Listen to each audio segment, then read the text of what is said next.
Córdoba está bastante pesada. Yo venía del Teatro Regio, o Regio, que es aquí muy cerquita, de ver Un enemigo del pueblo. De Ibsen, ¿no? Sí, es muy recomendable. Una obra de Ibsen. Pero no pude ver el final, porque quería cumplir y me da mucho gusto, porque además es una obra que he visto muchas veces. Lo que pasa es que está ayornada, está muy, muy a tono con la época y muy puesta en la Argentina. Fue muy interesante. El autor de Casa de Muñecas también, ¿no? Claro. De Ibsen, un gran autor. Bueno, ¿le gusta mucho el teatro, Víctor Hugo? Sí, es un cable a tierra muy necesario en este tiempo. ¿Y estos días lo necesita más que de costumbre? Yo creo que es una etapa, una época en la cual los artistas son un gran alivio, los músicos, los actores, los cantantes. Yo voy mucho a todo eso y yo creo que me alivia porque es algo de mí mismo, de mi problemática, de mis historias, de la cuestión que se vive hoy día en la Argentina y en el mundo, podría decirse, y es un descanso. ¿Le preocupa lo que está pasando en la Argentina? Muchísimo, sí. Yo creo que estas últimas horas han sido muy dolorosas para el ciudadano común, para el ciudadano vulnerable, porque las decisiones que se han tomado, ya todo lo que viene en este tiempo, en los últimos 2 años, ha sido difícil de sobrellevar. No hay nadie de los sectores más necesitados, más comprometidos con lo que llamamos el trabajo o lo que decimos pueblo, que no haya sufrido en carne propia. Yo creo que no queda casi ciudadano que no esté padeciendo, salvo los satisfechos, los ricos, los que no tienen ningún tipo de problema nunca, gobierne quien gobierne además, que por ideología se sienten mucho más cómodos ahora, pero que nunca perdieron en otros momentos, ni siquiera con otro modelo económico. Por el contrario, creo que ganaban más con aquel modelo. ¿Es un gobierno insensible este? ¿Es un gobierno que no es permeable a las necesidades de la gente? Lo es, porque la actitud de Macri, la de Marcos Peña en el día de hoy, en cada una de las apariciones mostraron que no toman nota de nada de lo que está padeciendo la gente. Y las declaraciones de María Eugenia Vidal en el Sheraton, hablando de la imposibilidad de los pobres de llegar a la universidad, todo relacionado con el Fondo Monetario Internacional, que hoy mostraba algo que ocurrió en Grecia. La receta es que ese tipo de universidades son muy costosas, están referidas a la gente de pueblo y que por lo tanto es necesario evitarlas, evitar ese presupuesto. Y esto hace que el gobierno no pueda ser calificado de otra manera que no sea de insensible. ¿Qué le preocupa de cómo está procediendo el gobierno, digamos? ¿Cuál es su principal preocupación de lo que está viendo? Lo que pasa con la justicia, lo que ocurre con el avance tremendo, brutal sobre la justicia, de lo cual hay víctimas que incluso son de esta casa, la cantidad de presos políticos que hay, la insensibilidad que tuvieron para los 2 muertos que por las políticas del gobierno cayeron en este breve periodo de gobierno. Estamos hablando de Santiago Maldonado y de Rafael Nahuel, de ambos, que han sido claramente víctimas de esa Maldonado política es una represiva. víctima de la política del gobierno. Maldonado, por supuesto, Maldonado fue arrastrado a la muerte. Maldonado no estaba cruzando el río para probar si aprendía a nadar en un curso rápido, de ninguna manera. Maldonado fue llevado hasta allí por quienes no tenían que estar allí, por quienes entraron quemándolo todo, llevando todo por delante. Y hay además constancias de que ellos estaban muy cerca. Hay gendarmes que se querían tirar al río porque algo estaban viendo que sucedía. Está muy claro que lo encontraron. Esto surge de las propias declaraciones de los gendarmes. Lo vieron, llegaron hasta él y vieron lo que estaba pasando en el río a donde lo arrastraron. Yo no sé si lo corrían con balazos de esos que pican cerca para ahora cruzar el río. No puedo determinar exactamente cuáles fueron las condicionantes, pero no tengo dudas de que murió por culpa de ellos. 50 peritos dicen que murió ahogado. Sí. Es probable que... Lo que no se definen son las circunstancias. Esta definición, claro, ¿no? Pero las circunstancias, ya hemos tenido casos de alguien que se ha ahogado. Ezequiel de Monti, por ejemplo, aquel joven al que la Policía Federal arrojó al riachuelo, no lo tiró, no lo empujó, no le dijo ahogate, pero lo metió en un lugar donde podía pasar lo peor y efectivamente sucedió. Me decía que le preocupa la justicia. Sí, muchísimo. Lo que está ocurriendo, el avance que hay de todos los días, en cada jornada tenemos un dato estremecedor sobre la caída horrible de la justicia y la incidencia que tiene el periodismo y el sector mediático, el periodismo por supuesto, el sector mediático que contiene a este gobierno, que de alguna manera quizás es el responsable de haberlo puesto allí, y me parece que están allí claramente las responsabilidades. ¿El Poder Ejecutivo tiene injerencia en el Poder Judicial? Absoluta y total y permanente. Los jueces, lo han denunciado ellos mismos. Cuando Macri, acto seguido a la liberación de Sousa y Cristóbal López, se manifestó indignado y llevándose por delante a todo el mundo, en varias ocasiones quedó muy claro, incluso diciendo no cumplieron con lo que habíamos acordado, como el gobierno, el Poder Ejecutivo, acordando con la justicia. Pero además, empezando por la historia muy dolorosa de Milagro Sala en adelante, todo lo que han hecho son más de casi 30 personas las que son presos políticos. ¿Y por qué lo son? Porque están allí por ser kirchneristas o por ser acusados de tal. No están allí por los delitos que hayan cometido porque no se han comprobado, porque no existe sentencia firme para ninguno de los casos. Víctor Hugo, mire, tenemos ahí de fondo a Héctor Mañeto. ¿Qué le sugiere? Sí, él es el hombre, el amo del país y de lo que está sucediendo. Desde hace mucho tiempo esto es visible. Se esconde detrás del poder político, pero el poder real está representado por él. Este es un gobierno de corporaciones y la más fuerte de las corporaciones es la mediática, y este es el hombre que encabeza todo lo que ha significado la opacidad de la democracia, lo que ocurrió antes de las elecciones, con todas las tergiversaciones, todas las mentiras que han dicho, que son incontables. Yo tengo un libro en el que en el año 2014 elegí 49 de 199 mentiras constatadas en solamente un año, y las del 2015 directamente fueron atroces, tergiversaron la democracia y determinaron que el ciudadano, informado por un megáfono sumamente potente, que es el que se lleva el resto de los megáfonos por delante, incidiera abiertamente para que el resultado de las elecciones fuera el que tuvimos.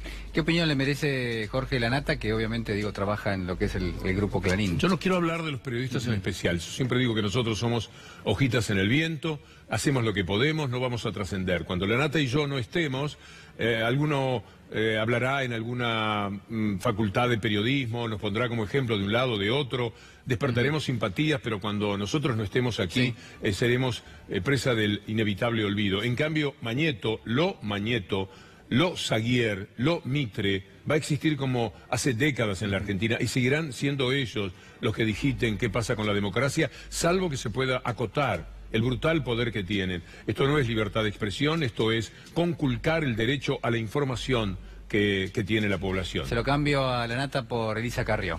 Y Carrió anoche estuvo en un programa del que vi algunos tramos que me preparó el equipo de producción hoy para el programa de la radio. Y yo creo que ella es la herramienta política más importante que usa el Grupo Clarín. Todo lo que ella dice tiene esa protección. Pero está pasando por un momento ciertamente extraño. Ya ni siquiera cautiva audiencias como sucedía hasta no hace mucho tiempo, cuando con el mismo discurso incoherente, bastante inconexo con la realidad, por lo menos con su histrionismo, generaba una gran aceptación. Anoche, claramente, C5N, en el programa de Jagroski y Gaño, ganó por buen margen, haciendo nada más que periodismo, simple y puramente periodismo. ¿Le parece que el gobierno la utiliza en circunstancias en donde no tiene credibilidad el resto de los funcionarios? Yo creo que la usa el poder real, sin que ella quizás lo advierta. A lo mejor sí, y le conviene.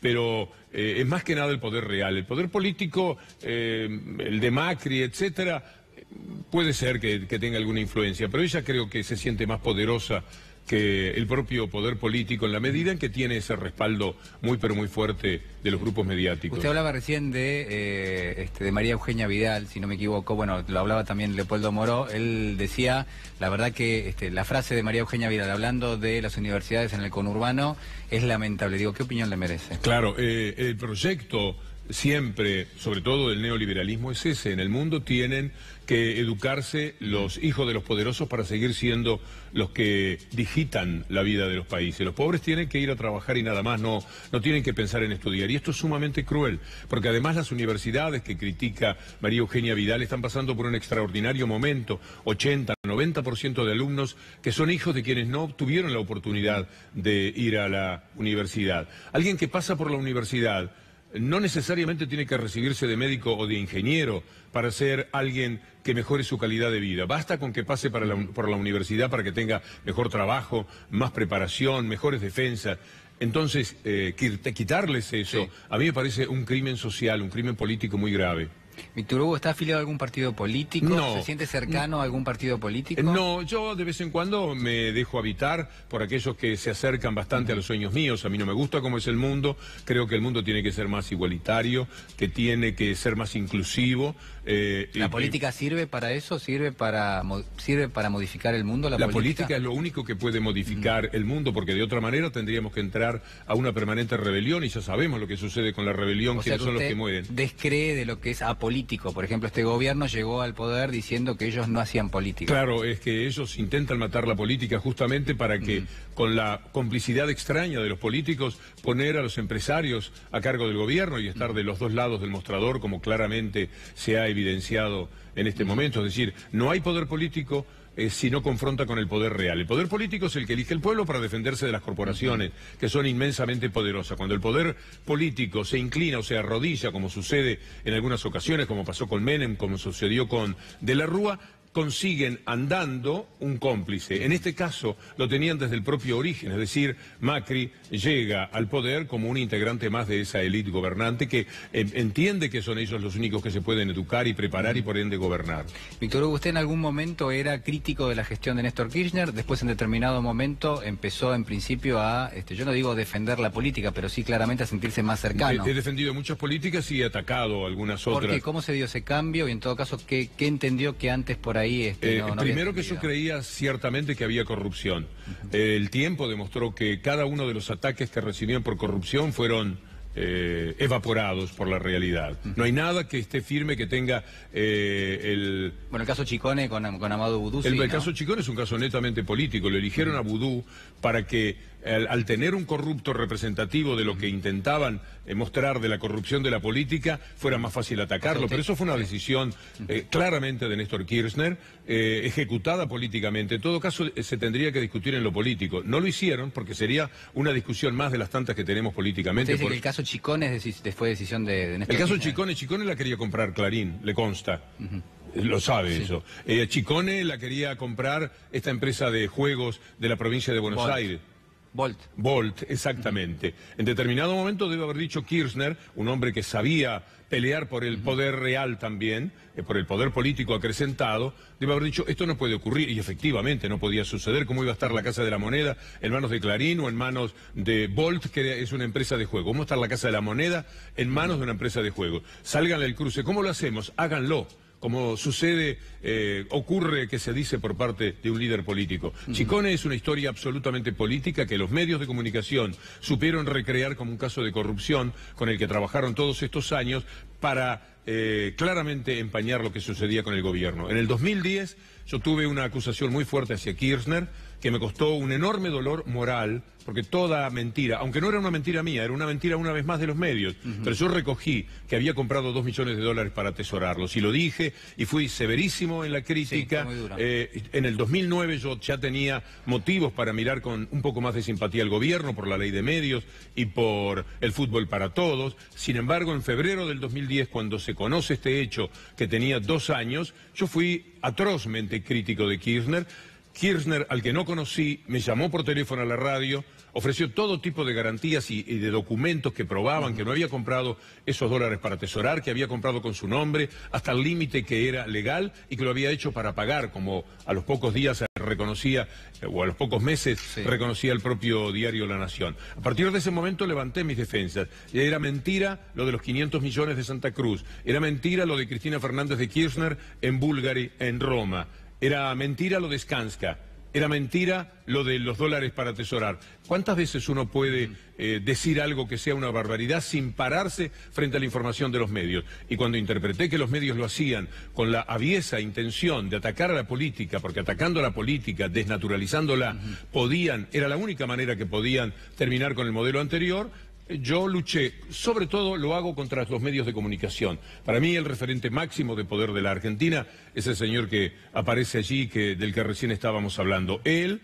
y por supuesto toda la élite económica, pero el líder, el que manda, el que gobierna, el que pone ministros, bueno, el ministro de Economía está puesto por él, es un ministro TN, es un ministro que surgió como podría ser usted, que también es economista, que también entiende del tema. Si este canal tuviese mucho poder y llegada al gobierno, perfectamente lo podríamos tener como ministro de Economía. ¿Cómo se siente en el puesto? No, prefiero el periodismo. me parece. Sí, y sobre todo, periodismo hecho sin la pauta que tenía del Senado Duhovne y sin ser ñoqui del Senado, como se lo permitió Naidenov, teniéndolo durante 5 años como asesor. Fue asesor de Naidenov, sí, del senador. ¿Qué piensa de Miguel Ángel Pichetto? Da la sensación de que el gobierno lo tiene a veces como aliado, pero ahora da la sensación también que Pichetto es un hombre que tiene muertos en el ropero o cree tenerlos, y los diarios, sobre todo La Nación y Clarín, bueno, siempre ellos, lo amenazan de vez en cuando con una auditoría del ANSES, en la cual un responsable de algo que no estuvo bien sería el hijo de Pichetto. Cada vez que hay que votar algo importante, busque marzo del 2016, a los pocos días había que votar fondos buitres. Mayo del 2016, a los pocos días había que votar el blanqueo, que en realidad es un lavado de dinero de la familia Macri y de todos sus amigos, con el pretexto de decir que era para una reparación histórica de los jubilados. En ambos casos, Mañeto, como Bocio, modificaron lo que era el criterio para el que habían sido elegidos. Esos fueron votados dentro de un contexto y de un modelo al que traicionaron, al que le dieron la espalda. Ahora le quedaba poco margen a Pichetto para hacerlo, porque además es probable que hasta le haya crecido alguna esperanza de ser candidato. Pichetto es un traidor, dice usted.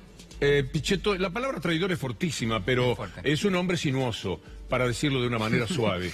Bien, utiliza algunos recursos. Está bien, si usted quiere una persona que es votado para algo, en el que el pueblo cree de alguna manera, que le dicen, usted va a hacer gobierno de un modelo que es inclusivo, que socialmente procura un poco más de igualdad dentro del capitalismo. ¿Pero él tenía obediencia con alguien, digamos, o él era representativo? No, obediencia con el elector.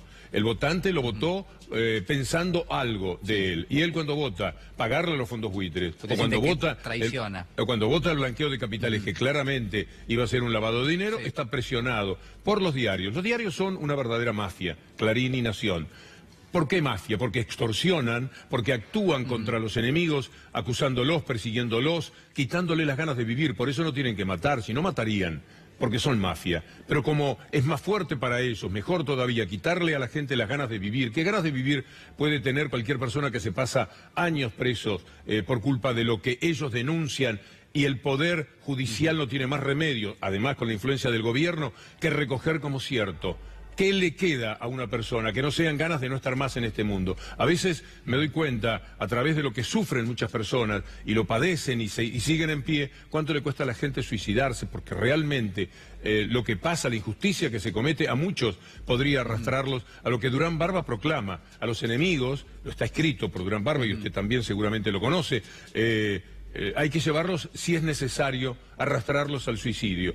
Y este poder mediático y este gobierno cumple a rajatabla con esos designios. Hay un embate por parte del gobierno con los sindicatos, con los referentes sindicales. Bueno, el caso de Hugo Moyano, que tenemos aquí de fondo, da la sensación de, bueno, Moyano está siendo investigado, está atravesando varias causas. Moyano ahora es atacado por los medios que durante mucho tiempo tuvieron en el cajón aquellas acusaciones que le hacían. A Moyano lo acusaron hasta de un asesinato absurdo, que todo el mundo se daba cuenta que no podía haber cometido, ni siquiera era el ideólogo, y de lo que nunca más se habló. Clarín lo puso con las manos ensangrentadas en un dibujo de su dibujante estrella, porque estaban mostrando en la misma página donde hablaban del asesinato que el asesino era Moyano. Eso hicieron con Moyano. Y usted recordará todas las tapas que ponían de las cuentas en Suiza. De pronto Moyano se peleó con el gobierno y entonces pasó a ser un hombre proclive al elogio que le tributaba TN permanentemente. Eso es extorsión. Ahora Moyano se ha distanciado otra vez de ellos, vuelve a las fuentes que le permitieron ser un sindicalista respetado en los años 90, de los pocos que era respetado, se pelea con los sindicalistas, evidentemente, que se parecen a los que le dieron la espalda a los trabajadores en los años 90, y entonces es atacado tanto él como su hijo Pablo Moyano. Clara jugada política, tanto de los medios de comunicación como del gobierno, que son la misma cosa. Víctor Hugo se está yendo a Rusia ahora, ¿no? Sí.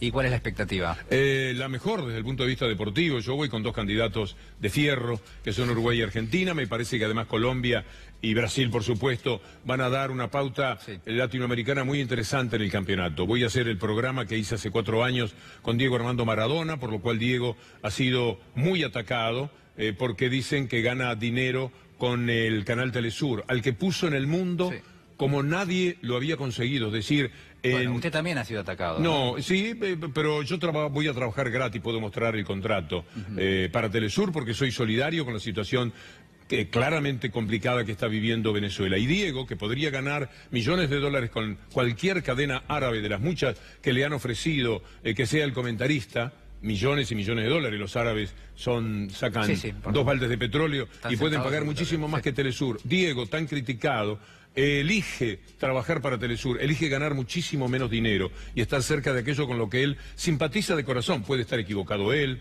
puede que yo también esté equivocado, pero somos solidarios con un pueblo que se ha empoderado, como muy difícilmente uno puede encontrar en el mundo. Un pueblo que frente al ataque brutal de una guerra económica y mediática como la que lanzaron desde adentro y desde afuera de Venezuela contra ese gobierno, decidió recordar lo que este gobierno chavista hizo por ellos. 1 de cada 3 casas o más son habitadas por gente que vivió en estos 15 años, 17 años, 20 años ahora de chavismo, las mejores oportunidades de su vida y que ascendió nada menos que a la calidad de persona, cosa que no es fácil en América Latina. Igual ahora Venezuela atraviesa una crisis realmente importante, ¿no? ¿Y cómo se podría no atravesar una crisis cuando el poder económico desde adentro la ataja y le ningunea todos los productos que para los barrios más ricos están? Porque yo he estado en Caracas no hace demasiado tiempo y he podido ver la diferencia que hay entre supermercados destinados a la clase más alta y más pudiente y lo que le niegan a los sectores más pobres. Los quieren cansar. Y un pueblo que hace colas para comprar arroz, para comprar papel higiénico, un pueblo que es sometido a semejante presión y que lo mismo va y pone el voto, y el voto en Venezuela es creíble, dicho hasta por la organización Jimmy Carter como uno de los elementos electorales más importantes y mejores que hay en el mundo, vota de nuevo y millones de personas había denuncias de que no había una elección clara porque no habían permitido, digamos, presentarse. No ha dicho eso Rodríguez Zapatero, no ha dicho eso Jimmy Carter, no ha dicho ninguno de los observadores internacionales que fueron invitados. ¿Dónde están las declaraciones de alguien que fue nada menos que presidente de España diciendo que vio algo raro en las elecciones? Y si había algo raro para hacer, ¿por qué votar el 48% y no ser votar el 65%, ya que tenían la llave para generar credibilidad? ¿Por qué no lo hicieron mejor que eso? La última le hago, lo tenemos a Lionel Messi de fondo. ¿Cómo le hablaba de Maradona usted? Usted ha conocido mucho a Diego Maradona. Lo va a ver, de hecho, ahora en unos días nada más. Messi es un genio, un artista, un artífice de la mejor posibilidad que tiene la Argentina, una muy buena persona, alguien con el que los argentinos ahora me parece que unánimemente están a buenas después de haber cometido muchísimas injusticias. Más argentino que Messi no se puede ser. Él pudo ser español, él pudo jugar para la selección de España, que es la que lo formó futbolísticamente. Él viene todas sus vacaciones aquí, se casa aquí, sigue teniendo sus amigos aquí, juega por la Argentina, defiende la Argentina. Yo no sé qué más se le puede pedir y además es el genio actual del fútbol mundial. ¿Cuánto más hay que darle al aficionado argentino para que esté del lado Messi de la vida? Víctor Hugo, muchísimas gracias por estar con nosotros. Muchísimas gracias. Hacemos una pausa y ya regresamos.